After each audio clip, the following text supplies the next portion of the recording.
할렐루야. 하나님의 사랑이 정말 뜨겁게 느껴지는 그런 찬양이었습니다. 하나님께서 여러분을 사랑하시는 것을 믿으시면 아멘 하십시다. 우리 이 성경 말씀에 대한 우리 신앙을 한번 함께 고백해 보도록 하겠습니다.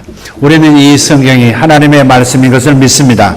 우리는 이 성경을 통해서 구원을 받고 복을 받을 것입니다. 아멘. 우리에게 복을 주시는 하나님의 말씀, 누가복음 4장 16절부터 21절입니다. 누가복음 4장 16절부터 함께 합독하겠습니다. 예수께서 그 자라나신 곳 나사렛에 이르사 안식일에 늘 하시던 대로 회당에 들어가사 성경을 읽으려고 서심해 선지자 이사야의 글을 들이거늘 책을 펴서 이렇게 기록된 데를 찾으시니 곧 주의 성령이 내게 임하셨으니 이는 가난한 자에게 복음을 전하게 하시려고 내게 기름을 부으시고 나를 보내사 포로된 자에게 자유를 눈먼 자에게는 다시 보게 함을 전파하며 눌린 자를 자유롭게 하고 주의 은혜의 해를 전파하게 하려 하심이라 하였더라. 책을 덮어 그 맡은 자에게 주시고 앉으시니 회당에 있는 자들이 다 주목하여 보더라. 이에 예수께서 그들에게 말씀하시되 이 글이 오늘 너희 귀에 응하였느니라 하시니. 아멘. 자, 오늘 이 말씀은 보통 주일 설교처럼 하지 않겠습니다. 제가 주일 오전 설교는 원고 설교 주로 하지 않습니까? 오늘은 조금 자유스럽게 제가 움직이면서 자막을 좀 띄우면서 여러분과 좀 말씀을 나누기를 원합니다. 먼저 이런 그림 한번 그려보시죠. 유대인들이 모여 사는 곳은 도시가 됐든 마을이 됐든 일정한 수가 있는 곳에는 항상 회당이라고 하는 예배 처소가 있습니다. 회당. 우리들은 기독교에서는 교회라고 하죠. 교회가 있죠. 유대인들 구약 종교를 그대로 구약 종교만을 받아들이고 있는 유대교는 저들의 모임 장소를 회당이라고 하죠. 예수님께서 2000년 전 회당에서 말씀을 읽으셨어요. 그리고 회당에 있는 의자에 앉으셨어요. 또 오늘 말씀을 20절에 자세히 보시면 책을 덮어 그 맡은 자에게 주시고 앉으시니 회당에 있는 자들이 다 주목하여 보더라 그랬어요. 여러분, 제가 뭔가 말씀을 읽고 또 혹은 설교하고 자리에 앉으면 저를 주목하십니까? 다른 진행을 보십니까? 당연히 앉은 사람을 더 이상 보지 않죠. 다음 진행되는 내용은 무엇인가 정면을 바라보겠죠. 그런데 이상하게 예수님께서 자리에 앉으셨는데 자리에 앉으신 예수님을 모두가 다 주목했다는 거예요. 여러분, 이걸 이해하시면 이 말이 무엇인지 납득이 되실 거예요. 회당에는 의자가 3개가 있어요. 의자가 3대 있는데 첫 번째 의자는 모세 의자예요. 두 번째 의자는 엘리야의 의자예요. 그리고 가운데 있는 의자는 앞으로 오실 메시아를 위한 의자로 놔두고 있어요. 자, 그래서 지금 예수님께서 이사야 61장 1절, 2절, 3절의 말씀을 오늘 인용해서 낭독하시고 그 다음에 자리에 앉으셨는데 메시아의 자리에 앉으신 거예요. 당시 이스라엘 사람들은 예수님은 단지 목수의 아들이었고 현명한 랍비 중에 한 사람이었을 뿐이었어요. 그냥 귀한 스승님이었죠. 마을에서 태어난 아주 귀한 존재, 그런 거였지 하나님의 아들, 아니 하나님이 인간으로 오신 메시아, 그렇게 생각하지 않았어요. 근데 그 메시아의 자리에 예수님이 턱 앉으시니까 다들 놀라가지고 깜짝 놀라서 쳐다보는 거예요. 갑자기 여러분 중에서 한 분이 뚜벅뚜벅 걸어 나오셔서 제가 앉는 자리에 턱 앉으면 일제히 쳐다보지 않겠습니까? 왜 나가서 저기 앉지? 아마 그럴 거예요. 예수님이 그 상황인 거예요. 자, 예수님 당신께서 그 메시아의 자리에 앉으시기 전에 이 이사야 61장의 말씀을 읽으셨단 말이에요. 그리고 너희 귀에 이 말이 응하였느니라. 과거에 이 말씀이 있었지만 700년 전 이사야의 글에 있었고 그 이후 700년 동안 계속해서 이 말씀이 있어 왔지만 그러나 정말 이 말씀이 실제로 작동하는 것, 말씀의 능력이 실제로 풀려나는 시간은 바로 이 시점이다 라고 말씀하신 거예요. 자, 그래서 우리가 당시 사람들이 깜짝 놀라서 그 말씀을 듣고 메시아석에 앉으신 예수님을 바라보면서 놀랐듯이 우리도 이 말씀을 좀 주목해 봐야 합니다. 자, 다시 한번 본문 말씀을 한번 보도록 하겠습니다. 자, 이사야 61장 1절은 이렇게 되어 있습니다. 같이 읽어요. 주 여호와의 영이 내게 내리셨으니 이는 여호와께서 내게 기름을 부으사 가난한 자에게 아름다운 소식을 전하게 하려 하심이라. 나를 보내사 마음이 상한 자를 고치며 포로된 자에게 자유를, 갇힌 자에게 노임을 선포하며 여호와의 은혜의 해와 우리 하나님의 보복의 날을 선포하여 모든 슬픈 자를 위로하되 무릇 시온에서 슬퍼하는 자에게 화관을 주어 그 죄를 대신하며 기쁨의 기름으로 그 슬픔을 대신하며 찬송의 옷으로 그 근심을 대신하고 그들의 의의 나무 곧 여호와께서 심으신 그 영광을 나타낼 자라 일컬음을 받게 하려 하심이라. 아멘. 사실은 전체 말씀은 이거예요. 그런데 예수님께서는 이 전체를 인용하신 게 아니고 그 은혜의 해라고 하는 그 부분에서 끊으셨어요. 그 다음 하나님의 보복의 날은 언급하지 않으셨어요. 자, 그것도 이유가 있습니다만은 그건 나중에 말씀을 나누도록 하겠고요. 자, 이것부터 한번 살펴보시죠. 하나님께서 우리 유대인들에게 절기라고 하는 걸 주셨어요. 절기. 이 절기가 여러 절기가 있습니다. 유월절도 있고 무교절이 있고 첫열매라고도 하고요. 초실절이라고도 해요. 초실절. 첫 번째 열매의 절기, 첫 열매, 초실절. 그 다음 오순절. 오순절은 맥추절이라고도 하고요. 칠칠절이라고도 해요. 이 오순절로 대표해서 얘기하겠습니다. 나팔절이 있고요. 초막절이 있고 또 속죄일도 있어요. 자, 그런데 이 절기라고 하는 것이 뭐냐면 절기라고 하는 말에는 리허설이란 뜻이 있어요. 히브리 말로 절기는 리허설이에요. 리허설은 뭐 하는 거죠? 연극이라든지 또 방송이라든지 심지어 군대 뭐 이렇게 퍼레이드 하잖아요. 그 모든 일이 일어나기 전에 실제 그 날이 다가오기 전에 먼저 예행 연습을 하죠. 그게 바로 리허설이죠. 예배도 어떨 때 리허설을 하는 그런 교회도 있어요. 절기는 리허설이에요. 무엇을 위한 예행 연습일까? 바로 괄호 안에 있는 내용을 기다리고 있는 거예요. 바로 그날을 위해서, 바로 실제 우리에게 유익을 가져다 주는 그 행복한 날을 기다리는 연습을 하는 것이 절기들이에요. 그러면 6월절은 뭐예요? 출애굽을 기념한 거예요.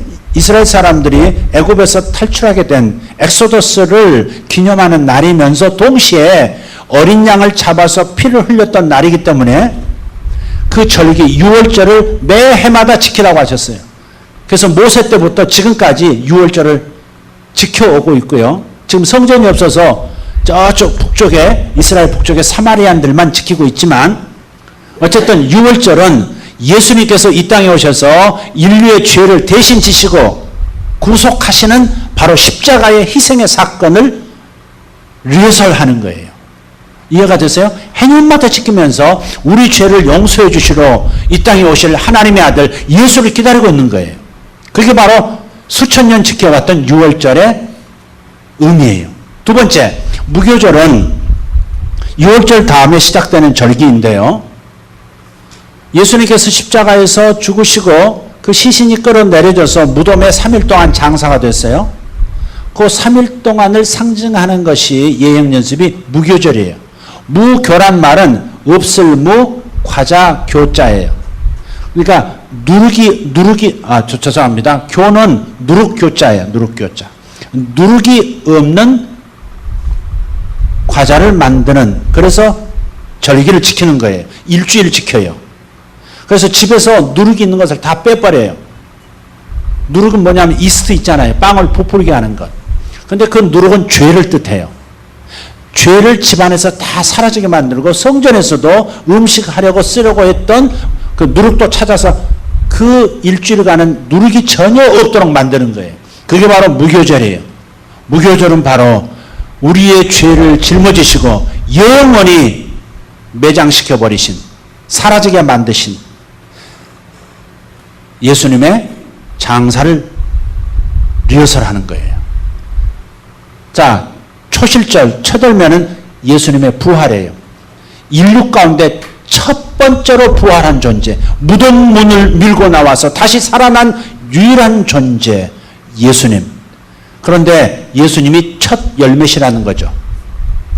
첫 열매가 있다는 것은 그 다음 열매들도 있다는 거예요. 그죠? 첫 열매가 있다는 다음 열매들도 있는 거예요. 그 다음 열매들이 바로 저와 여러분이에요.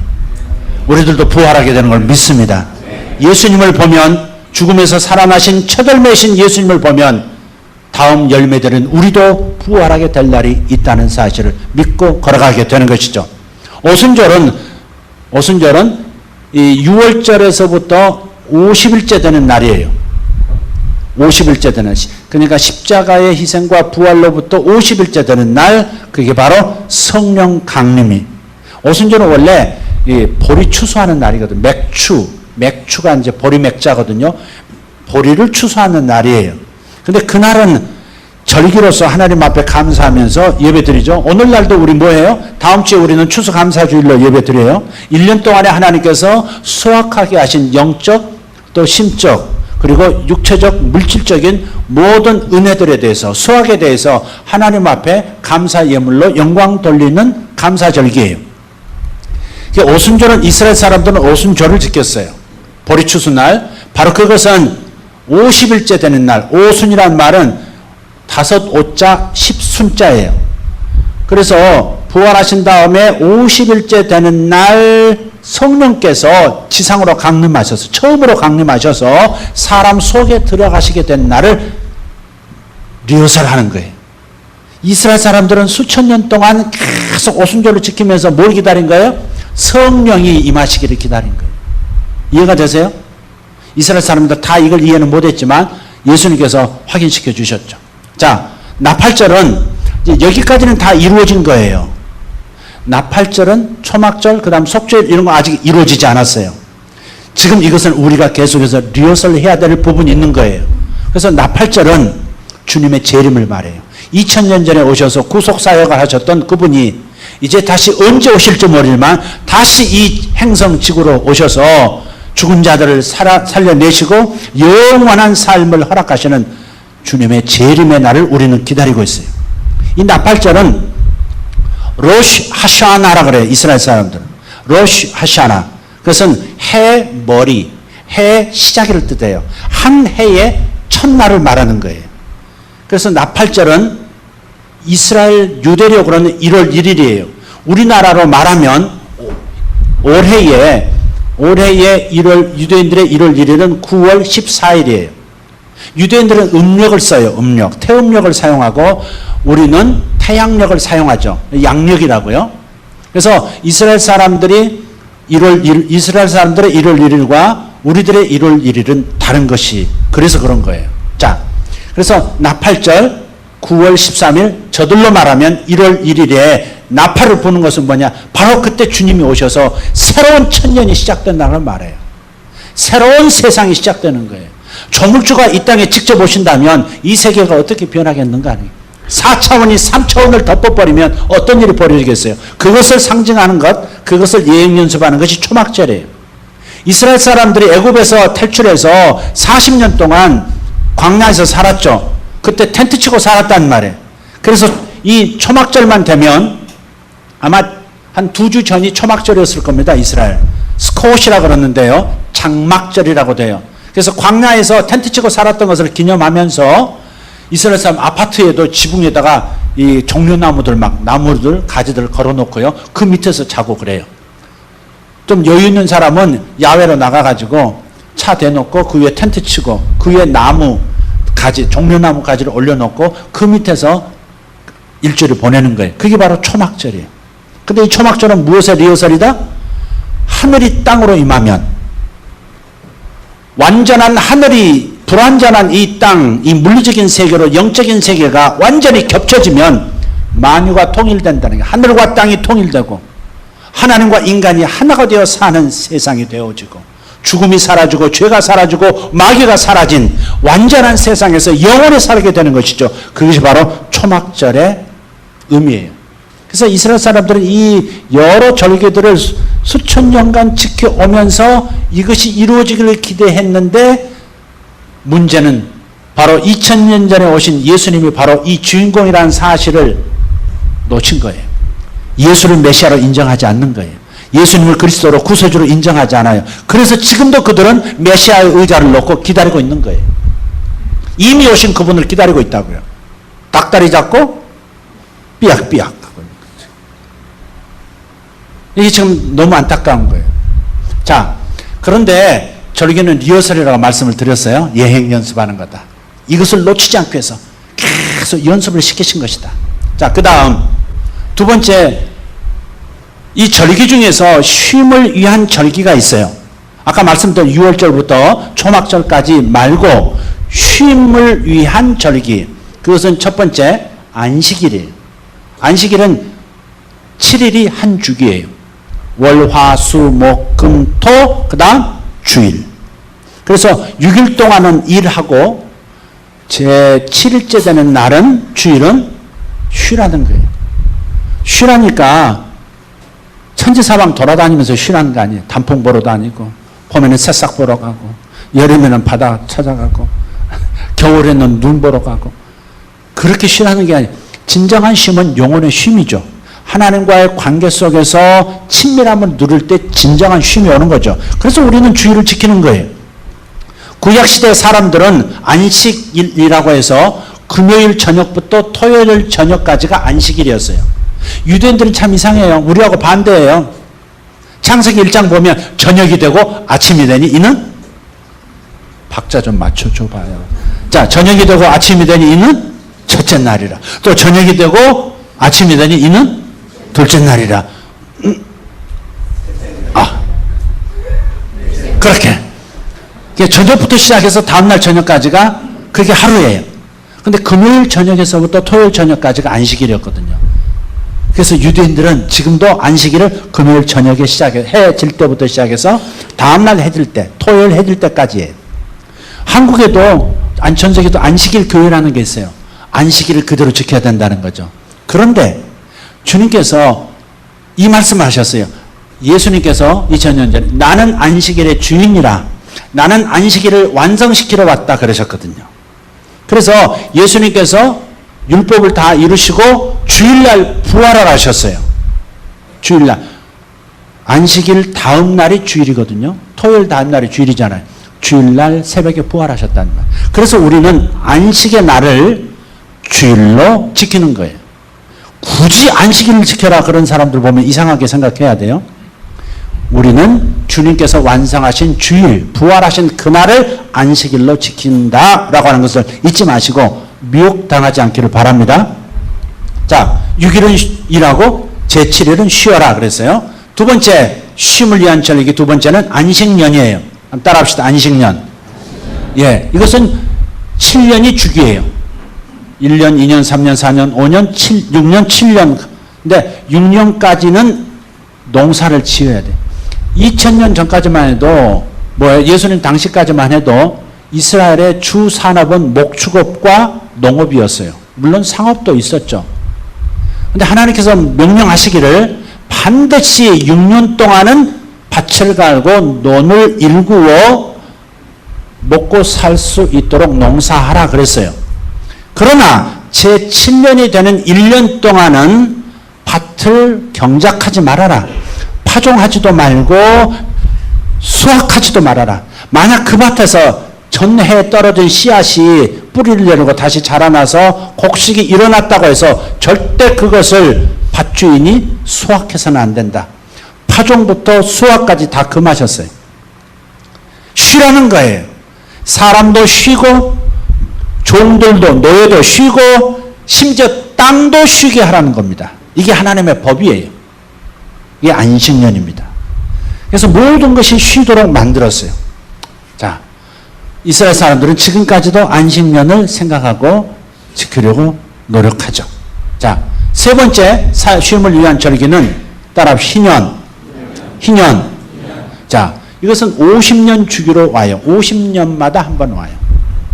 안식년이 7년이라면 7년이 주기라면 50년을 어떻게 만날까? 7년을 7번 하면 7, 7에 49죠. 49년이 채워지고 49번째, 7번째 안식년이 끝난 그 다음 해가 다음 1년이 50년 주기예요. 50년째 되는 희년이라고요. 자, 그러면 제가 왜 이걸 장황하게 지금 설명하고 있는지 한번 세 번째 자말 한번 보십시다. 자, 안식년과 희년이 나와 있어요. 자, 날짜가 좀 이상하죠? 5775년. 단기 몇 년, 뭐 그런 것 같죠? 자, 이건 뭐냐면 성서력, 즉, 유대인들이 인류의 진행 과정을 설명하고 있는 연도예요, 이게. 그래서 작년이 5775년입니다. 그러면 우리로서는 태양력으로는 2014년이에요. 5775년 1월 1일이 작년 2014년 9월 14일이었습니다. 이게 한 해의 출발이었어요. 1월 1일이니까. 자, 그 다음 여기서부터 작년 1월 1일부터 다시 한번 작년 2014년 9월 14일부터 2015년 지난달 9월 13일까지가 1년이에요. 이스라엘 사람들의 5775년 1년이라고요. 자, 그래서 올해 지금 9월 14일부터는 5776년이 된 겁니다. 그리고 9월 14일은 1월 1일이 다시 되는 거죠. 자, 1월 1일이 아까 뭐라 그랬죠? 이스라엘 사람들 뭐라 그런다 했죠? 로시 하샤나. 한번 해보죠. 가까운 분들이 희생양이 돼야 돼요. 로시 하샤나. 그 1월 1일 새해란 말이에요. 이스라엘 사람들 로시 하샤나 그렇게 이제 서로 이제 인사하는 거죠. 자, 이게 이제 가만히 보세요. 우리가 유대인들이 사용하는 달력이라고 해서 무시할 게 아니에요. 성서력에 기준하고 있기 때문에 아담의 창조부터 시작하고 있기 때문에 그래서 5775년이라고 하는 76년이라고 하는 이 안식년을 가벼이 생각하면 안 돼요. 작년 9월부터 올해 9월 13일까지가 이스라엘의 안식년이었어요. 그리고 희년이 뭐냐면 자, 안식년이 끝나고 그 다음 날이 2015년 9월 14일부터 내년 2010년 9월 13일이 왜요? 희년이에요. 희년이라고요. 그러니까 안식년하고 희년이 겹쳤죠. 겹친 얘기 하나 할게요. 자, 그 정도 있으면 여러분 가려서 잘 안 보이니까 왔다 갔다 좀 하겠습니다. 왔다 갔다 해도 되겠죠? 말려도 할 겁니다. 네. 지금 한국 땅에는 이 한반도에 굉장히 어려움이 있어요. 가뭄이라는 어려움이 찾아왔어요. 32년 만에 한 번씩 오는 가뭄 주기가 있어요. 통계가 있습니다. 이조시 때부터 쭉 기록한. 한국 사람들이 기록 문화가 대단해요. 예, 유네스코에 올라가는 기록 문화가요. 일본은 몇 점밖에 안 돼요. 한국은 굉장히 많습니다. 지진도요. 이조시 때부터 다 기록을 했거든요. 이게 이 나라의 풍수에 대해서 다 기록을 했는데 지금 32년에 한 번 오는 가뭄 주기에다가 127년마다 한 번씩 오는 대가뭄 주기가 겹친 거예요. 엎친데 덮쳤다. 그래서 지금 가뭄이 극심해요. 저 중부지방 같은 데 가면 저수지가 완전 바닥이에요. 화력발전소 댐이 지금 가동이 안 된다는 거 아닙니까? 왜 물이 없으니까. 불이 있으면 뭐 해요? 물이 계속 공급돼서 증기로 터빈을 돌려야 전기가 생산되잖아요. 물이 없으니까 화력발전소도 지금 제대로 못 돌아가고 있는 상황이 된 거예요. 하루에 2시간, 3시간씩 제한 급수도 하고 있고요. 그것도 이틀에 한 번씩으로 지금 바뀌고 있어요. 굉장히 심한 가뭄이 지금 한반도를 덮고 있어요. 그러나 우리는 물을 상관없이 도시인들은 펑펑 쓰죠. 어쨌든 굉장한 가뭄이 심각해요. 농민들부터 시작해서 목축업, 과소난 굉장히 심각하죠. 왜? 작은 가뭄 주기와 대가뭄 주기가 겹쳐서 그래요. 그래서 지금 생각하면 지금 지난 정권 때 만들었던 그토록 반대했던 보쌓고 물을 저수했던 그 일이 이때를 위함이 아닌가 이런 생각이 들어요. 올 한 해만 가문 게 아니에요. 역사적으로 32년 주기와 127년 주기라고 하는 것은 그것은 굉장히 수년을 가는 가뭄인 거예요. 이게 또 겹쳤으니까 얼마나 심각하게 될지는 몰라요. 하나님의 은혜가 개입하면 이것도 다 깨지려, 이 리듬도 깨지려고 생각합니다만은, 아멘입니까? 네. 그렇지만은 상식적으로 생각한다면, 통계적으로 생각한다면 굉장한 가뭄 기간에 들어갔다는 거죠. 그래서 그 파이프라인을 연결해서 저수지, 그 보에 있는 물을 옮기고 또 농경지로 보내고 화력발전소 보내고 식수로 쓰고 그렇게 하자는 얘기도 있지만 또 그 반대했던 사람들이 또 그거 자존심이 또 있는 것도 같아요. 아직까지 막 적극적으로 막 하라고 막 지금 난리 피우지 않는 걸 보면 그것도 좀 여러 가지 좀 이렇게 심각하게 생각해 봐야 될 부분 같아요. 자, 지금 딴 얘기로 갔습니다만은 이 안식년은 한 해를 쉰다고 그랬죠. 농사하는 사람이 1년 쉬면 어떻게 돼요? 지금 김 집사님들은 아내와 함께 부동산 문도 1년 닫고 본인 사업도 1년 딱 내려놓고 있는 거 가지고 먹고 살려면 즐겁겠어요? 힘들겠어요? 일 좋아하는 나 집사님, 거의 일 중독의 수준인 나 집사님 1년 쉬라 그러면 아마 죽을걸? 한 달만 쉬라 그래도 막 숨 넘어갈 것 같아. 여기 모두가 다 마찬가지. 나더러 1년 설교하지 말라 그러면 아마 어디 끙끙 앓고 죽어갈 거예요, 저도. 그런데 1년을 농사하는 사람, 목축업 하는 사람들이 노예를 부려서 지금 사업을 일구는 사람들이 1년 동안 다 쉬어! 이게 얼마나 어려운 일이냐고요. 그런데 하나님은 명령하셨어요. 하나님의 명령은 어려운 명령이 아니에요, 사실은. 하나님을 위한 게 아니고 사실은 우리를 위한 거예요. 1년 농사하지 말라는 게 하나님에게 무슨 유익이 있겠어요? 하나님께서는 약속하셨어요. 안식일이라고 하는 게 있죠. 안식년 앞에 있는 안식일. 안식일이 제정되었을 때 이스라엘 사람들은 광야에서 먹을 게 없으니까 하늘에서 새벽에 이슬과 함께 내려서 돌이라든지 수풀에 맺히는 만나라고 하는 이상한 음식을 모아가지고 그걸 빻아서 전병 만들어서 먹었단 말이에요. 40년을 만나 먹고 살았어요. 이름이 만나지 만난 게 아니에요. 만나의 본래 뜻은 이게 뭐야? 에게 이게 뭐야? 이게 만나 뜻이에요. What is it? 이게 만나 뜻이거든요. 앞으로 만나 식품, 만나 뭐 사업 그런 거 할 때 고려하시길 바랍니다. 근데 하나님께서 매일매일 거두게 하셨어요. 하루 지나면 썩어버렸다고요. 그러니까 하루치 먹을 양식을 새벽에 거두는 거예요. 그런데 안식일 날은 일하지 말라 그랬거든요. 쉬라 그랬거든요. 그 7일에 뭐 먹고 있어? 굶고 있으란 말이에요?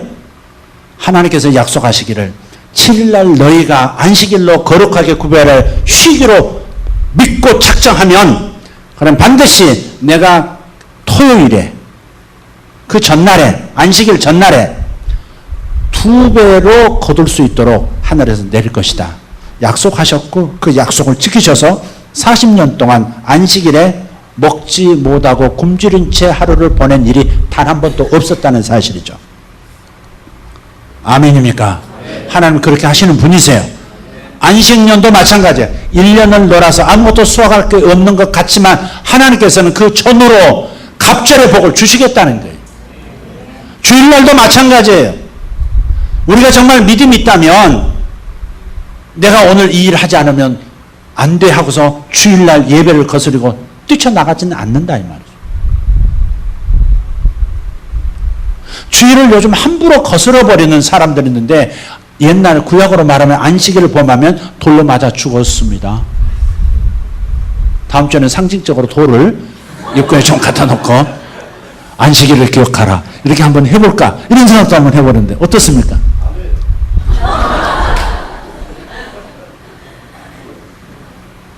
죄 없는 자가 먼저 돌로 치라. 그래요. 여러분 안식일 주일을 범하는 거 아니에요. 단풍 보러 주일 쉽게 여러분 생각해 보세요. 애들 데리고 단풍 보러 간다고 했을 때 애들에게 하나님이 중요해요? 단풍이 더 중요해요? 그들의 신은 단풍일 겁니다. 아이들에게. 틀림없어요. 단풍입니다. 하나님을 예비하는 이 거룩한 안식일 주일에 바다를 가 있다?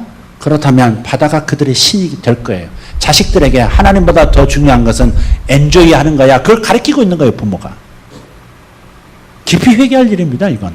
어쨌든 하나님께서는 쉬러 가는 그 해를 쉬면 반드시 그에 상응하는 보상을 충만하게 주시겠다고 약속하셨어요. 자, 지금 우리는 안식년을 실제적으로 지키라고 하는 하나님의 명령 앞에 있는 게 아니에요. 이건 구약 때 명령한 거거든요. 이게 율법에 속한 거예요. 자, 희년이 있어요. 희년은 50년마다 한 번씩 와요. 자, 그래서 다음 영상 한번 보여주시죠. 자, 안식년을 한번 생각해 보면 작년에 5775년이었어요. 나누기 7년을 하면 몇 번째가 되냐? 825번째 안식년이에요. 그러니까 올해 9월 13일까지 1년 동안 이스라엘 사람들이 지켰던 그 안식년은 바로 825번째 안식년이었어요. 7년 뒤에 다시 안식년이 있겠죠. 자, 그 다음 희년에 대해서 보겠습니다. 희년은 5776년, 올해가 5776년 희년이 시작되었으니까 올 9월 14일부터 로시 하샤나부터 안식년이 내년 9월 13일까지 진행이 될 거예요. 그것을 50년째 오기 때문에 50으로 나눠보면 115번째 희년이면서 그러니까 인류 역사 속에서 희년이 지금 115번째인데 중요한 것은 하나님께서 이렇게 날을 정하셨어요. 베드로 후서 3장 8절 말씀을 보면 같이 읽어요. 사랑하는 자들아 주께는 하루가 천년 같고 천년이 하루 같다는 이 한 가지를 잊지 말라.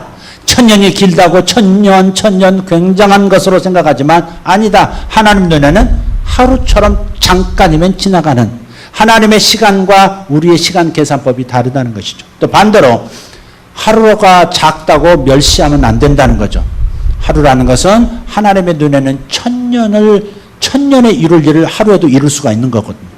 그래서 하나님께서 천지를 창조하실 때 엿새 동안 만드시고 제7일 일곱째 날에는 안식하셨다 그랬죠. 요 7일을 1000으로 곱해서 6천년을 인류 역사의 주기로 보고 또 나머지 1000년까지 포함해서 인류 역사의 한 주기로 보는 거예요. 그걸로 종말이 끝나는 겁니다. 이게 성서에서 말하는 거예요. 자, 그래서 6000년 빼기 아까 먼저 본 걸로 보여주세요. 자, 6000년에서 5776년을 빼면 몇 년이 남아요? 224년 남죠. 맞나요?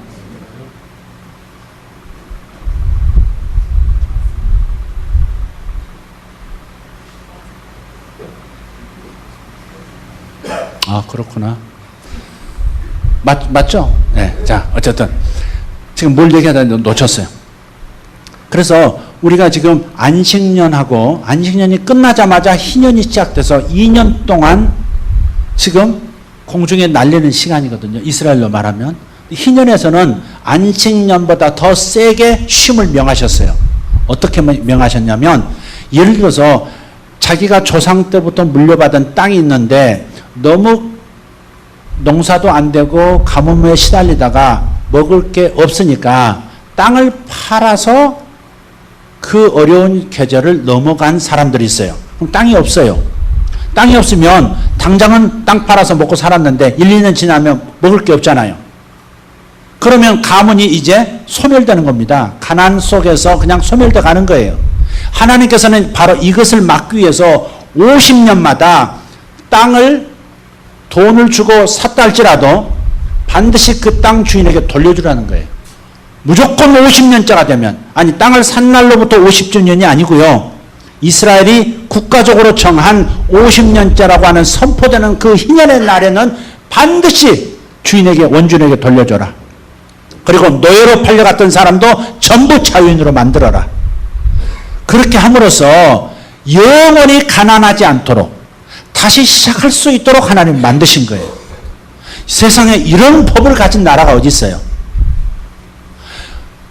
얼마나 우리의 하나님, 우리 신이 우리를 사랑하시고 섬세하게 돌보시느냐. 땅을 가진 자는 더 가지고 빈익빈 부익부로 끝없이 가고 가난한 자는 더 가난하게 될 수밖에 없는 이 세상, 이 자본주의 시대를 살아가는 사람들에게 이 희년이라고 하는 제도는 얼마나 복된 소식이냐고요. 땅을 되찾을 수 있죠. 그래서 다시 시작할 수 있죠. 내가 노예로 팔려가서 내 것이 아무것도 없는 사람이 다시 내 재산을 불려갈 수 있는 자유인으로서 살아갈 수 있는 기회가 주어지죠. 그러면 그 가문은 다시 일어날 수 있거든요. 자, 그래서 희년이라고 하는 것은 안식년보다 더 강력한 의미를 가진 쉼의 절기입니다. 자, 다음. 또 있나요? 자막이? 없나요? 자, 없으면 이런 얘기입니다. 우리 본문 누가복음 4장 16절부터 한번 다시 한번 보시면 이걸 이제 정리하겠습니다. 그 다음 구절. 주의 성령이 내게 임하셨으니 이는 가난한 자에게 복음을 전하게 하시려고 내게 기름을 부으시고. 자, 우선 기초가 되는 말씀부터 뽑아내셔야 돼요. 문장이 길잖아요. 우선 기초가 되는 말씀부터 찾아야 그 다음 말씀이 순조롭게 이해가 돼요. 이 기초가 되는 말씀은 첫 번째 줄에 있어요. 주의 성령이 내게 임하셨으니, 이게 기초예요. 집을 지을 때도 터를 먼저 고르게 한 다음에 기둥 세우잖아요. 터를 고르지 않고 세워지는 건물은 하나도 없어요. 그래서 기초가 되는 말씀은 바로 주의 성령이 내게 임하셨다는 거예요. 성령이 임하셨기 때문에 그 다음 일이 가능하다 이 말이죠. 그래서 이 첫 번째 이 말씀이 중요하기 때문에 다시 한번 반복을 하고 있어요. 반복은 뭐냐? 내게 기름을 부으시고 하는 말이에요. 성경에서 기름이 나올 때는 기름은 성령님을 뜻해요. 하나님께서 예수 믿는 우리에게 성령을 보내신 이유는 우리로 다음과 같은 일을 누리도록 하기 위해서 성령을 주신 거예요. 자, 그래서 왜 이 구절이 중요하냐면 수천 년 동안 지켜왔던 희년이 있었지만 희년의 진정한 의미, 그리고 희년의 진정한 축복이 나타나는 것은 언제냐? 예수님이 선포하신 그때라 이 말입니다. 예수님이 선포하신 그때부터가 진정한 희년이 시작되는 거예요. 과거에는 눈먼 자가 다시 보게 됨이 없었어요. 포로된 자가 자유케 되는 일이 진정한 역사가 일어나지 않았어요. 예수님 때부터 시작이 된 것이에요. 그리고 더 중요한 희년은 뭐냐? 바로 지금 우리가 살아가고 있는 이 시대의 희년이에요. 예수님이 선포하신 희년, 그리고 당사자인 우리가 경험하는 희년의 해, 이것이 매우 중요하다 이 말이죠. 자, 그래서 주의 성령이 내게 임하셨으니 이유가 있을 거 아니에요. 왜? 라고 하는 것. 왜라고 하는. 그래서 무엇을 위하여 성령이 임하셨다? 무엇을 위하여 기름을 부으셨다? 그 위하여가 원어로 하이네켄 하는 거예요. 하이네켄. 따라하라는 게 아니고 하이네켄 하면 생각나는 게 없습니까? 웃는 분이 두 분 계시네요. 청가대에. 하이네켄 맥주 있죠. 하이네켄. 위하여 하이네켄. 근데 그 하이네켄이 위하여예요. 그러니까 성령이 내게 기름을 부으시고 임하신 것은 바로 가난한 자를 위하여, 가난한 자를 위하여, 눈먼 자를 하이네켄 위하여, 포로된 자를 하이네켄 위하여, 눌린 자 하이네켄 위하여, 그 말이에요. 그래서 성령이 내게 기름으로 임하신 거예요. 그러면 가난한 자에게 복음을 전하게 하시려고 성령이 임하신 거예요. 가난한 자에게 복음이 뭘까요? 아까 이사야 61장은 뭐라고 해서 가난한 자들에게 아름다운 소식을 전하게 하려고 그랬댔어요. 가난한 자에게 아름다운 소식은 뭘까요? 내가 지금 좀 가난하다. 그럼 손 들어봐요. 발만 들어봐요. 발만. 가난하다. 가난한 자에게 소식이 뭐예요? 부도난 자에게 아름다운 소식은 뭐예요? 집 뺏긴 자에게 가난한 복음은 뭐예요? 이해하셨죠? 사업이 망한 사람에게 아름다운 소식은 뭐예요? 일어나는 거예요. 병든 사람에게 아름다운 소식은 뭐예요? 치유되는 것이죠. 할렐루야. 어려운 자에게 아름다운 소식은 문제가 풀리는 거예요. 바로 이런 일이 성령이 임하시면서부터 시작됐다는 거예요. 이 희년을 믿으시면 예수님께서 너희 귀에 응하였느니라 이 말씀을 우리가 오늘도 지금 믿음으로 받아들이면 이런 역사들이 일어나는 겁니다. 제가 2주 전에 거의 한 2주 됐을까요? 한 열흘 전에 삼척에 있는 교회 집회를 갔었죠. 그게 한 1,300명 모인다고 하는 교회입니다. 근데 이번 금요일 날, 그러니까 그제죠. 그저께 저녁에 제가 인천에 있는 교회를 또 집회를 1일 인도했어요. 금요 철야인데요. 근데 그 목사님 성함이 이필승 목사님이라고. 필승. 군대를 갔는데 구호도 필승이더래요. 그래가지고 자기 이름 때문에 아버님이 군인이셨고 꼰투 선수 뭐 이렇게 하시고 뭐 김태권 씨인가도 키워내신 분이래요. 이제 아버지하고 사이가 안 좋았던, 그런데 어쩌다 예수님을 만나가지고 변화가 돼서 목사님 되신 분인데, 그리고 계속 노력을 하고 열심히 하루에 기도를 6시간 하시더라고요. 6시간 기도하면 뭐가 일어나야 되는 거 아니에요? 교인들은 3시간. 교인들은 매일 3시간, 본인은 더블로 6시간. 5개월째 그 기도하고 계시더라고요.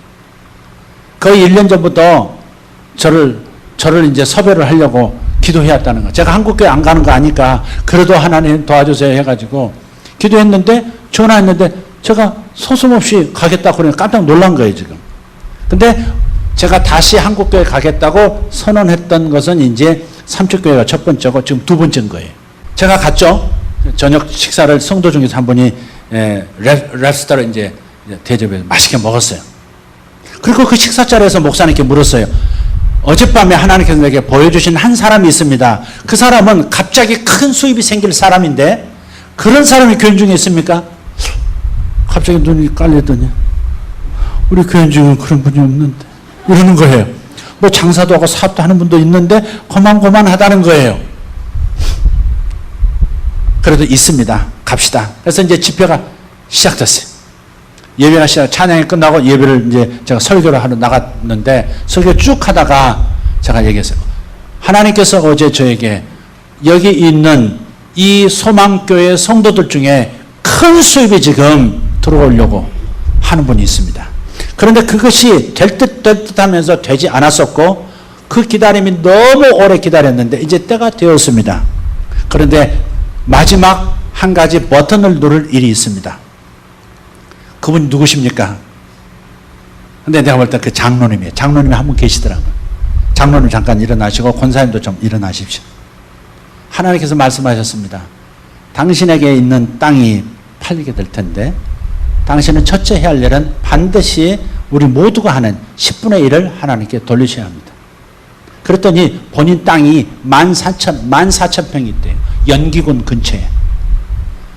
한 평에 근데 10,000평 정도는 임야고, 그래서 그 산은 놔두기로 하고, 그 평지에 있는 땅 4,000평만 지금 팔려고 하는데 안 팔리고 있다는 거예요. 평당 현재 시가 얼마입니까? 20만 원입니다. 돈 얘기하니까 전부 잠에서 깨어나는 것입니다. 숫자 계산하다가 그냥 최면에 걸려서 전부 가셨다가 지금 다 일어나셨어요. 같은 숫자라도 돈과 관계된 숫자는 굉장히 매력이 있죠. 우리의 본능입니다. 이거 추한 거 아니에요. 예수님도 설교의 3분의 2 이상이 돈과 관계된 건데. 달란트 비유. 그죠? 문화 비유. 전부 돈과 관계된 거. 그래서 돈이라고 하는 건 매우 중요한 것이죠. 자, 그래서 요 4,000평이 20만 원씩이면 얼마예요? 예? 8억. 사업할 자격이 있어요. 네. 8억이죠. 이게 만약 20만 원 그대로 더 받으려고 하니까 아마 그랬는지 모르겠어요. 20만 원에 팔면 8억이에요. 그럼 10분의 1은 얼마예요? 8천이죠. 그 들으시겠습니까? 당연히 드려야죠, 장로님이. 그런데 한 가지가 더 있습니다. 장로님 마음속에도 있는데 내가 공개적으로 얘기하기가 무척 어려운 내용입니다. 끝난 다음에 이제 제가 개인 기도를 해주는데, 개인 기도 시간에 장로님, 그 두 번째는 뭐냐면, 목사님이 다시 그 중에 10분의 1을 영적 목자인 목사님에게 드리는 것입니다. 아무개나 그렇게 말하지 않습니다. 한 번도 내가 이런 얘기 해본 적이 없습니다. 그런데 어제 그저께 갔던 그 교회에서는 장로님에게 제가 그냥 가슴이 떨리는 거예요. 시험 들 수 있잖아요. 안 그렇습니까? 아니, 하나님께 드리면 됐지. 뭐 목사 개인에게 내가 뭐 그렇게 내 땅을 판 걸 왜 10분의 1 왜 바쳐? 이럴 수 있어요. 시험 들을 수 있어요. 여기 장로님들은 안 걸리시겠지만 그쪽 장로는 걸릴 수 있다고요. 그래서 나도요 굉장히 조심스러웠다고요. 그래도 제가 하나님 종으로서 하나님 말씀하신 것에 대해서 얘기를 해야죠.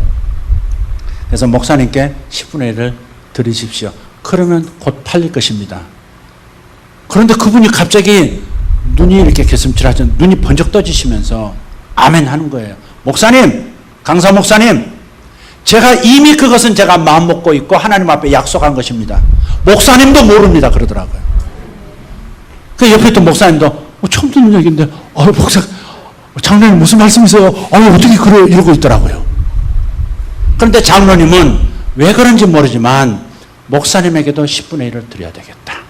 그걸 성령께 받아서 결정하고 있었던 거죠. 그래서 제가 그걸 말씀을 드렸어요. 장로님이 나간 다음에 목사님이 그러시는 거예요. 목사님, 저분이요 이렇게 이해했을 것 같아요. 교회 이번에 지하실도 다시 매입하는데 빚이 있는데 그 빚 갚으라고 하는 얘기를 알아들었을 것 같습니다. 그러더라고요. 아닌데? 정말 그래요. 그래서 나간 장로님을 다시 호출해가 다시 불러다가 장로님, 목사님이 교회 빚 갚으라고 10분의 1을 따로 드리는 거 아닌 거 맞죠? 그랬더니 그럼요. 목사님에게 드리는 겁니다. 그러더라고요. 주님은 왜 우리 교회에서 이런 말씀을 안 하시나 모르겠어요. 주여 원해요. 그런데 그분이 자기가 이미 하나님 앞에 약속한 거라는 거예요. 목사님하고 사모님이 입을 쪽 벌리고 아무 말도 못하고 이렇게 계시더라고요. 그 8천만 원이 벌써 순간에 왔다 갔다 하는 거 아니에요. 뭐예요? 주님께서 가난한 자에게 복음을 전파하게 하신다는 것은 막혀있는 문제들을 뚫어주는 기름 부음이 성령 받은 사람들에게 나타날 거라는 거예요. 이것이 목사에게만 나타나는 것이 아니라 우리 모든 성도들에게 약속된 말씀이에요. 눌린 자를 자유케 하고 포로된 자를 해방시키라는 말씀 뭐예요? 돈 문제 때문에 경제 문제 때문에 갇혀있는 사람들, 병에 갇혀서 고생하는 사람들, 이 사람들을 고쳐주고 나아지게 만들라고 하시는 말씀이죠. 그래서 마가복음 16장 맨 끝절에 이렇게 말씀했어요. 믿는 자에게는 이러한 표적들이 저절로 따라올 것이다. 사람이 가면 그림자가 따라오듯이 믿는 자에게 이런 표적이 따르니 다만 손으로 얹으면 병든 자가 나을 것이다. 그러니 여러분 나가서 눌린 자를 자유케 하셔야 돼요. 여러분 자신이 아플 때도 자신의 손을 얹고 기도하시고, 여러분 가족은 물론이고 주변에 있는 사람들이 아프다고 할 때 먼저 약부터 찾고 먼저 병원부터 찾는 것이 아니라 하나님의 만져주심을 믿으면서 손 얹고 기도해 주라는 겁니다. 아멘입니까? 여러분 나가셔서 병든 자를 고치셔야 하는 거예요. 제가 오늘 그 카페 지난 금요일에 갔을 때 저녁 식사 마치고 집회 직전 들어가기 직전 1층에서 교회에서 운영하는 카페, 아니 한 청년이 운영하는 카페, 교회 카페가 아니고 그 카페 청년이 37 먹은 청년인데 아직 결혼을 안 했더라고요. 마음 있으신 분 저한테 얘기하시면 되겠습니다. 37 먹은 청년인데 갑자기 그 청년하고 고맙습니다. 차주셔서 감사합니다. 잘 마시겠습니다. 하는데 이 어깨에서부터 한쪽 팔 끝까지 팔꿈치가 강하게 오더니 팔꿈치까지 나중에 강하게 아픈 거예요. 근데 원인이 뭔가 어디선가 충격을 받은 거예요.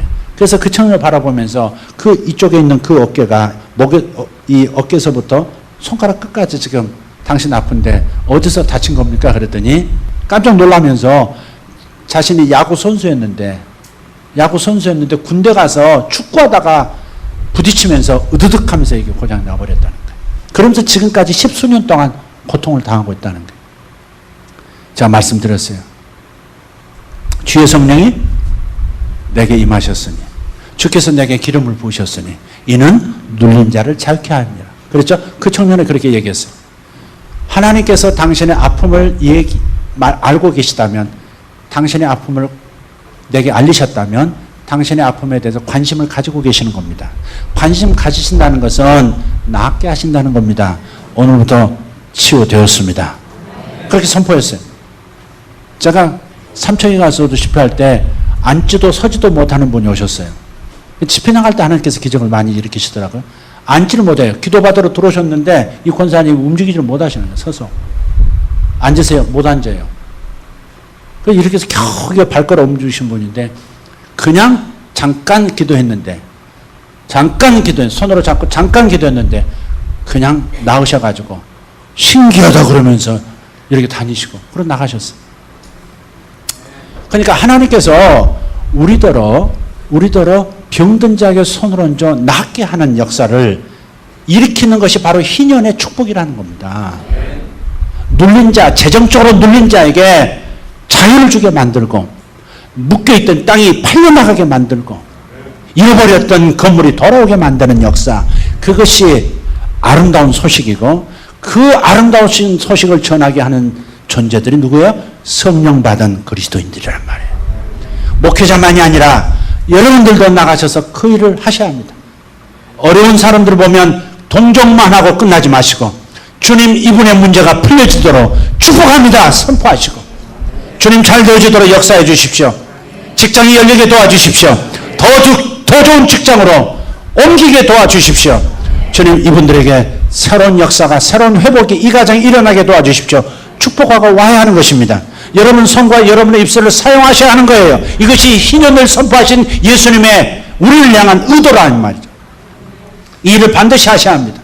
어제 제가 토요일인데 제가 안 갈 수 없는 장소였습니다. 그것은 여러분이 지금 팔체질, 자기 체질 감별도 하고 계시잖아요. 네, 우리 교인들 많이 하신 것 같아요. 여러분 다 해보시길 바라요. 여러분 건강을 위해서 여러분의 체질이 뭔지를 반드시 하나님 주신 그 계십니다. 그 팔체질은. 그러니까 여러분 반드시 확인해 보세요. 50주년, 그러니까 그 창시자인 권도원 박사님 올해 95세세요. 네, 그분이 생신이어서 또 제자들이 다 또 학술 대회를 또 만들었어요. 어제 제가 가서 그곳에서 시작하기 전에 기도하고 그 발표를 시작을 했습니다. 권 박사님도 강연하시고 그다음 그 아들 되는 이가 아버지로부터 이어받아서 지금 많은 한의사들을 지금 팔체질 의사들을 지금 양육하고 있는, 가르치고 있는 입장입니다. 근데 그 아들이 이런 장면을 보여주는 거예요. 이런 병들이 이렇게 하면 낫는다. 당뇨병 환자인데 합병증이 생겨서 발이 썩는 거예요. 보니까 발인데 영상을 보니까 스푼으로 살을 뚝 아이스크림 떠내듯이 뚝 떠는 것 같더라고요. 그만큼이 없어졌어요. 발이. 발 옆구리가 뚝 떠져서 없어졌는데 계속 썩어 들어가면서 새살은 돋아나지 않는 거예요. 이분이 미국에 있는 분이라 이 몸에 부착한 기계를 가지고 째서 벌려진 채로 계속해서 약물을 뿜어내면서 시간 뿜어내면서 씻어내는 거예요. 더 이상 악화 안 되도록. 그런데 살은 돋아나지 않아요. 이쪽 저쪽이 새카맣고요. 뼈까지도 드러날 정도예요. 한 군데만 그래서 병원에서 내일 발을 절단하기로 이미 예약된 사람인데 내가 발목 잃기 전에 마지막으로 우리 누이가 알고 있는 그거 한번 해보겠다고 병원에서 예약 취소하고 나와가지고 자기 체질을 감별하고 치료를 했는데 2달 만에 완전 정상으로 돌아온 그 사진을 보여주더라고요. 제가 왜 이 얘기를 하느냐면 하나님께서는 의술을 통해서도 침수를 통해서도 섭생을 통해서도 병이 낫도록 우리 몸 안에 모든 시스템을 만들어 놓으셨거든요. 그러니까 우리가 손으로 얹고 기도할 때도 그 시스템이, 막혀있던 시스템이 돌아간단 말이에요. 이해가 되세요? 특별한 능력이 위로부터 임하지 않아도 손을 얹고 기도해 줄 때 막혔던 것이 뚫리면서 모든 것들이 정상으로 돌아가게 작동하기 시작하는 역사도 있는 거예요. 그러니까 여러분들이 믿음을 가지고 기도해 주시는 건 매우 중요한 거예요. 재밌는 것이 어제 이 팔체질을 세상에 발표한 50주년 되는 해라는 여기서 또 50이 나온 거예요. 그래서 이것도 참 의미심장하다. 이 희년에 이 6천년 역사 가운데 마지막 희년인, 그래 대희년이라고 그래요. 6천년 역사 가운데 마지막 희년인 이 5776년도의 희년, 이것은 정말 의미심장하게 우리가 받아들여야 되겠다 하는 것입니다. 제 차 번호가 50누에 9014입니다. 그렇게 짜 맞춰보는 겁니다, 지금. 네. 50은 지역 남반가요? 앞에 있는 게 50이? 앞에 50은 왜 붙는 거예요? 차? 몰라요. 지역인가요? 뭔지 몰라도 제 차 앞은 맨 앞이 50입니다. 네. 여러분, 그래서 지금 안식년이 끝나고 이어서 곧바로 2015년도부터 2016년도 9월까지 희년이라고 하는 것을 생각하고 올해 안에 내년까지 여러분 삶의 모든 묶인 것들이 예수 이름으로 풀려날 줄 믿습니다. 모든 눌린 것들로부터 자유하게 될 걸 믿습니다. 할렐루야. 여러분 삶을 묶어놓는 거 있죠? 그게 풀릴 것이다 이 말이에요. 올해 여러분의 인생의 최고의 해가 될 줄 믿습니다. 왜 그렇게 하신 이유는, 왜 특별히 올해를 그렇게 사인을 주시냐면 내 평생, 남은 평생에도 내가 이렇게 함께 할 것이다 라고 하는 것을 특별히 희년이라고 하는, 그것도 6천년 역사 속에서 마지막 희년인 이때에 보이심으로써 앞으로도 계속해서 그것을 누리며 살고 누리도록 도우면서 살라고 하시는 하나님의 말씀이라는 것이죠. 할렐루야. 여러분 이것이 믿어졌으면 좋겠어요. 믿음은 아무나의 것이 아니지만 오늘 강단에서 선포되는 말씀을 내 말씀으로 받으셨으면 좋겠어요. 여러분에게 건강의 회복이 일어나기를 원하고, 할렐루야. 모든 질병들이 떠나는 역사가 있을 줄 믿습니다. 죽음과 상관이 없게 될 것이고 모든 가난으로부터 벗어나는 역사가 있을 것입니다.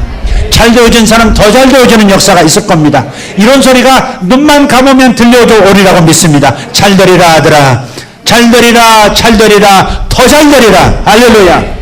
제가 여러분에게 헛된 희망 드리고자 하는 게 아니에요. 하나님의 타임이라고 하는 하나님 스케줄은 여지가 없이 명확해요.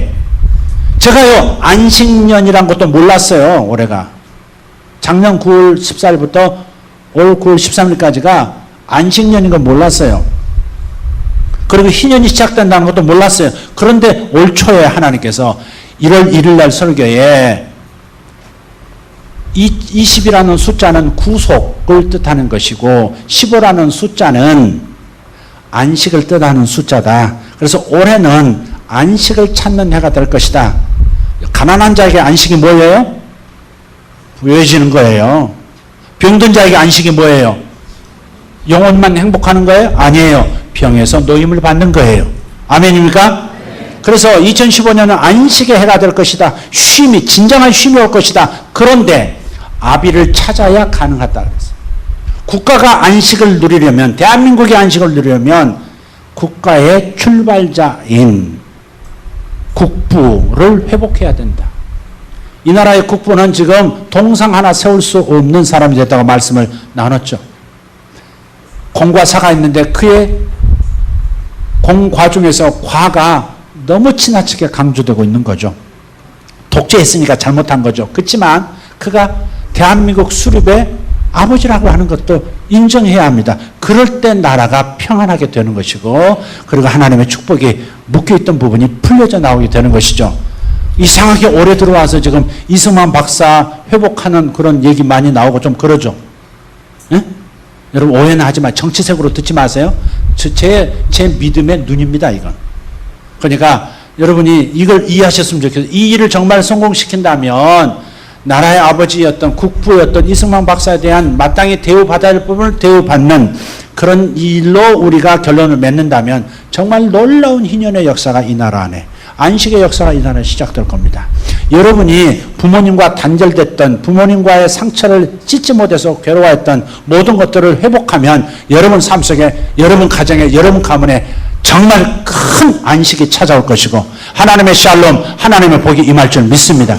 여러분 어머니를 공경하시고 아버지를 공경하십시오. 올해에 제가 지난 금요일 갔던 소망교회 25명으로 19년째 이어지고 있는 바로 그게 원로 목사님까지 하면 30년이 넘는 그 교회. 그 교회에 새로운 일이 시작되는데 새로운 일의 시작이 바로 그 장로님이 갑자기 먹었던 마음, 이 땅을 정리하면 목사님에게도 10분의 1을 드리겠다 했던 그 아버지를 회복하는 거거든요. 영적 아비를 회복하는 거거든요. 그래서 그 일이 이루어지면 그 교회는 전혀 다른 차원의 축복으로 들어가게 될 거예요. 참 하나님 이상하세요. 희년의 증거들을 지금 계속 보고 있어요. 여러분 가운데서도 이미 보고 있고요. 할렐루야. 도저히 결혼 못할 것 같은 사람 결혼하고 있고요. 결혼 지금 날짜 잡아놓고 뭐 진행하고도 있고요. 그 사람 누구더라? 승곤 형제 맞나 모르겠네. 잠깐 일어나 봐요. 혹시 같이 왔어요? 그 옆에 그 아름다운 여인이? 그래 잠깐 좀 일어나 봐요. 누님이 맨날 눈물 흘리면서 목사님 승곤이 결혼하게 해주세요. 뭐 이렇게 내가 어떻게 결혼을 시켜요. 민주 자매 일어나 봐요. 김민주 민주주의 국가 김민주 지금 내일 일본 네이버로 내일 모레 꼭 가는데 얼마 있다 올지 모르겠어요. 빨리 왔으면 좋겠어요. 우리 승경 형제 환영합니다. 자매님 우리 박수로 좀 날짜가 언제예요? 예? 11월 14일? 다음 달이네. 잊어버리면 못 가고. 이렇게. 앉으세요. 예, 감사합니다. 네, 감사합니다. 예. 여러분, 좋은 일들이 일어날 거예요. 왜냐면 희년이기 때문에. 그런데 내 얘기가 아니라 남의 얘기라고 생각하시면 여러분에게 안 일어날 거예요. 여러분에게 주시고자 하는 하나님의 이 아름다운, 이 넓은 생명의 복은 여러분들이 믿어드려야 일어나는 일이에요. 하나님은 절대 일방적으로 하지 않으세요. 인격이시기 때문에 반드시 내가 동의해야 하고 내가 믿어드려야 되는 거예요. 신뢰를 보내드려야 그 신뢰대로 하나님 일하세요. 그런데 우리는 다른 일에 신뢰를 하고 있어요. 나는 못났다. 나는 팔자가 드세다. 내가 이렇게 살아왔으니까 앞으로도 그럴 것이다. 너무 부정적인데 신념을 가지고 있어요. 파종을 하는 사람은 뭐에 대한 신념을 가진 농부입니까? 반드시 뿌린 대로 거둔다고 하는 신념을 가진 사람, 확신을 가진 사람만 씨를 뿌립니다. 씨를 뿌리지 않는 것은 뿌려봐야 나지 않을 것이다. 믿어봐야 소용없다. 라고 하는 신념을 가지고 있는 사람들이 씨를 뿌리지 않습니다. 그렇지 않습니까? 그 사람의 행동을 보면 그 사람이 믿고 있는 사람인지 안 믿고 있는 사람인지 알 수 있습니다. 여러분은 해봐야 소용없어. 믿어봐야 소용없어. 내게는 속한 일이 아니야. 내게 그런 복이 일어날 리가 없어. 내 삶에는 변화가 없을 거야. 내 자식은 계속 그렇게 속썩이면서 갈 수밖에 없어. 어떻게 하면 좋지? 부정적인데 확신을 가지고 있기 때문에 하나님께서 회복시키는 일을 못하고 계시는 거예요. 믿음으로 씨를 뿌리셔야죠. 내 자녀는 변할 것이다. 내 자식은 점점 잘 될 것이다. 내 몸의 건강이 되돌아올 것이다. 이것을 생각하는 사람, 이것을 믿는 사람이 주님 앞에 기도할 것이고 믿음으로 기다릴 거예요. 그런 사람은 반드시 수확할 것입니다. 씨 뿌리는 농부를 잘 보십시오. 자연계에 뿌리면 거두는 이 원리, 팥을 심으면 팥을 거두고 콩을 심으면 콩을 거두는, 많이 심으면 많이 거두는 이 원리가 이 우주를 지배하고 있다는 말이에요. 하나님 만드신 시스템이에요. 우리 믿음도 마찬가지. 우리 삶은 나아질 것이라고 주님께서 모든 저주를 당신 한 몸에 지고 가셨으니까 우리는 주께서 주시는 복을 받는다. 이 확신을 가지고 씨를 뿌리며 나가는 사람. 이런 사람들이 되시기를 축복합니다. 여러분의 최고의 적은 하나님이 아니에요. 여러분의 적은 마귀가 아닙니다. 여러분의 삶의 적은, 여러분의 삶의 풍성한 삶의 적은 세상이 아니에요. 여러분의 풍성한 삶의 적은 바로 여러분 자신이에요. 믿지 못하는 자신이 적이에요. 소극적으로 생각하고 부정적인데 확신을 가지고 있는 사람. 절대 변할 수 없어. 세상을 봐. 변하지 않을 거야. 이렇게 확신하고 있는 사람. 바로 당신이 그대의 마음이 원수란 말이에요. 이것을 빨리 깨셔야 합니다. 여러분 거기에 쏟는 에너지를 긍정 에너지로 바꾸셔야 돼요. 하나님은 당신의 자녀들이 잘 되기를 원하신다.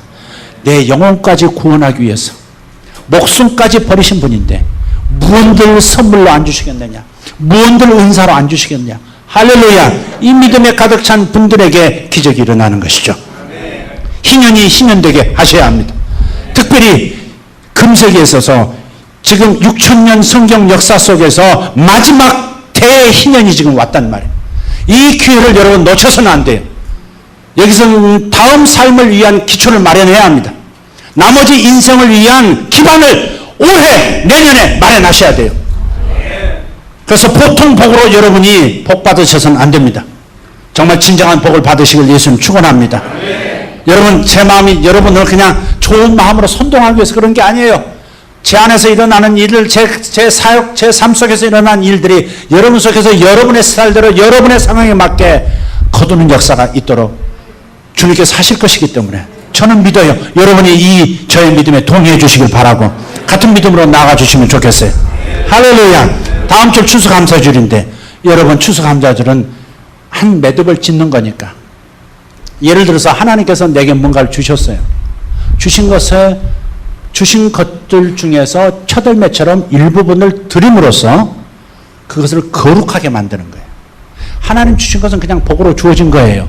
근데 그것이 하나님께 다시 쓰임받는 물질이 되려면, 다시 쓰임받는 거룩한 대상이 되려면 하나님께 다시 돌아가는 무엇이 있어야 돼요. 그래서 심으라고, 그래서 주님께 감사의 물로 올려드리라고 말하는 거예요. 여러분, 이 점을 잘 이해하시고 여러분 최선을 다해서 하시길 바라요. 오늘 아침에 우리 권사님들이 일찍 곱게 차려입고 오셔서 교회 구석구석 청소하시고 30분 되니까 기도하시고, 나머지 부엌에서 일하시는 권사님이 많아서 다들 많이 기도는 못 하셨지만 얼마나 아름다워 보이는지 몰라요. 우리 권사님들 박수 좀 한번 쳐드리세요. 예배 1시간 전에 오셔서 청소하시고 중보 기도로 준비하고 계시는 거, 이거 얼마나 멋져요. 네, 지난주에 제가 말씀드렸어요. 권사님들 추수감사절 예물은 권사님, 안수집사님은 저도 20 이상입니다. 그랬어요. 너무 희미하게 해서는 안 됩니다. 권사님들 주님 앞에 드릴 때 기쁘잖아요. 제가 그렇게 말씀을 드렸어요.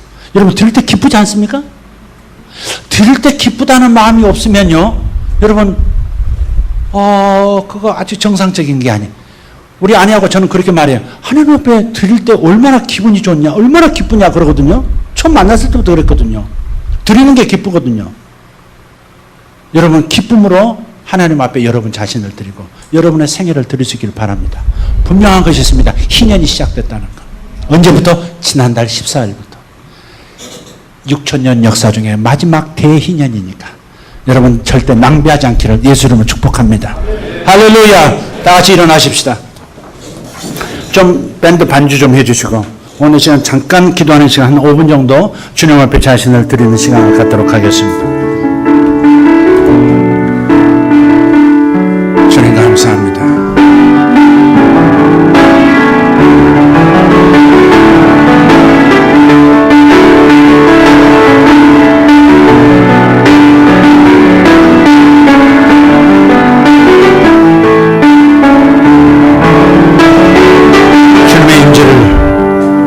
사모하십시오. 여러분 안에 계신 성령님, 여러분 위에 임하신 성령님을 보십시오. 비둘기처럼 임하신 성령님, 주님께서 머물러 계시도록, 성령님이 머물러 계시도록 초청하십시오. 성령님 계속 제게 임재하여 주십시오. 제 손에 임재하여 주십시오. 제 손에 하는 일 가운데 임재해 주십시오. 먼저 내 심령에, 내 머리에 임해 주십시오. 하나님께서 시선이 다른 데로 돌아가지 않도록 하나님의 희년의 축복, 안식의 축복이, 이 놀라운 축복이 선언됐는데 이 희년에서 내 시선이 돌아가 부정적이고 패배적인 소극적인 상태로 돌아가지 않도록 주님, 내 눈을 믿음의 시선이 되도록 축복하여 주십시오. 성령님이 이 가운데 임하고 계세요. 성령님께서 이 가운데 임하고 계세요. 성령님께서 이 가운데 임하고 계세요. 주님을 초청하십시오. 성령 하나님, 내 안에 계신 걸 알지만 나와 함께 역사하기 위해서 위로도 임하시는 걸 믿습니다. 위로부터 임하시는 성령님, 겉옷을 엘리사에게 입혀주셨듯 오늘 능력의 겉옷을 입혀주시옵소서. 이 손으로 나가서 병든 자를 위하여 기도하겠습니다. 마귀에게 잡혀서 자기 수명을 살지 못하고 이 세상을 두려움으로 살다가 떠날 수밖에 없는 환자들을 위해서도 제가 축복하며 기도하겠습니다. 병들이 떠나게 하여 주시옵소서. 손을 들어 기도할 때 병들이 떠나게 하시고, 가난의 저주가 떠나게 하시고, 악한 영들이 떠나게 하시고, 불화가 떠나게 하시고, 내면의 상처들이 치료받게 하시고, 기쁜 마음으로 회복되는 역사가 있게 하여 주시옵소서. 오늘 시간 여러분 각자 목소리로 기도하겠습니다. 주님 한번 부른 다음 주님 기도합니다. 주여, 주여, 주여, 할렐루야. 주님 임하소서, 주님 임하소서, 주님 임하소서. 이 희년에 선포된 이 귀한 날을 아버지 우리가 취합니다. 희년의 날을 내가 날마다 경험하기 원합니다. 주님 원합니다. 저들의 손마다 성령께서 임하여 주시옵소서. 그리고 말씀하여 주시옵소서. 아버지 우리가 너를 축복한다. 잘 될 것이다. 걱정하지 말라. 잘 될 것이다. 걱정하지 말라. 잘 될 것이다. 잘 되리라. 잘 되리라. 오, 잘 되리라. 제 말씀하심을 감사합니다. 할렐루야. 감사합니다. 공의가 감사합니다. 문제는 풀려지지 않아 주시옵소서. 어떤 것들은 예수 이름으로 있던 모든 것으로부터 영수 절투로부터 자유케 되시오. 하나님께서 내 앞판에서 송아지가 뛰어나와 뛰듯이 주님 뛰게 하여 주시옵소서. 주님 감사합니다. 의로운 내 것을 비추시옵소서. 생명의 빛을 비춰주시옵소서. 저들 손에 치유의 능력을 주시옵소서. 치유의 기도할 수 있는 믿음을 주시옵소서. 아버지 손을 할 수 있는 용기를 주시옵소서. 아픈 자들과 여기 기도할 수 있는 자들을 아버지 가난한 자들을 축복하여 위하게 만드는 역사가 있게 하여 주시옵소서. 살아계신 우리 하나님 감사합니다. 영광의 우리 아버지 하나님 찬송합니다. 살아계신 우리 아버지 우리 가운데 임하여 주시옵소서. 아버지 하나님의 장군에게 임하여 주시옵소서. 아버지 장군님들에게 임하시옵소서. 현대 하나님 진리의 사역을 하게 도와주시옵소서. 아버지 손을 들어 축복하게 하시고 영원히 영광과 거치는 역사가 있게 하여 주시옵소서. 아버지 권사님들 안세대 세력들 주님 축복합니다. 저들의 얼굴에 주의 영광 주의 영광이 하나님의 이름을 받게 하여 주시옵소서. 우리에게 아버지 하나님 우리 미련을 주님으로 시작된 신년의 미련을 최고의 힘이 되게 하신 것을 믿습니다. 아버지 저에게 최고의 힘이 되게 하신 것을 믿습니다. 위대한 일이 일어날 것을 믿습니다. 저는 하나님 마음의 장애를 하나도 되지 않을 것입니다. 하나님을 제한하지 않을 것입니다. 하나님 무엇이든지 믿을 것입니다. 하나님은 무엇이든지 하실 수 있는 것입니다. 그것도 나를 위하여 무엇이든지 하실 수 있는 하나님이시고 하시려 하시는 것입니다. 위대하신 하나님 찬송합니다. 위대하신 하나님 찬양합니다. 위대하신 주님 하나님 주님 감사합니다. 주님 감사합니다. 주의 은혜를 전파하게 하옵소서. 주의 성령이 내게 임하셨으니 이는 가난한 자에게 복음을 전하게 하시고 내게 기름을 부으사 나를 보내사 포로된 자에게 차리고 눈먼 자에게 다시 보게 하는 전파하고 눌린 자를 자유롭게 하며 주의 은혜를 전파하게 하시니 할렐루야. 주님 감사합니다. 주님 뚱그름 잡는 것처럼 살아왔던 사람들 분명한 실체를 붙잡고 걸어가는 영혼들 줄 믿습니다. 올 희년 동안에 이런 일들이 일어날 것을 믿습니다. 아버지 어떤 이들에게 있는 자가 되게 하시는 축복을 더하여 주시고 묶였던 손발들이 풀어지고 자유게 되는 역사가 있을 줄 믿습니다. 아버지 하나님 풀어져야 할 것이 풀리지 않고 있던 것들 이제는 풀어지는 역사가 있게 하시고 장애물도 훌쩍 뛰어넘는 용사들이 되게 하시며 자신의 병을 훌쩍 뛰어넘고 밟을 수 있는 자들이 되게 하여 주실 줄 믿습니다. 병이 떠나가고 건강이 돌아오고 놀라움을 믿습니다. 주님 이 시간도 약한 것을 만져주시고 병이 떠나게 하시고 새로운 건강이 임하게 하여 주시옵소서. 예수 이름으로 삼음을 받을지어다. 예수 이름으로 삼음을 받을지어다. 예수 이름으로 새 장기를 받을지어다. 주님 감사합니다. 아버지 하나님, 가난에 허덕이던 사람들 예수 이름으로 풍요의 땅으로 들어가게 하시고 관계 악화 속에서 고통스러웠던 이들 관계가 풀어지게 하여 주실 줄 믿습니다. 예수님 감사합니다. 이외의 모든 하나님 주시고 싶어하는 것들이 저들의 믿음을 통해서 부어질 것을 믿습니다. 예수님의 이름으로 축복하며 기도하옵나이다. 아멘.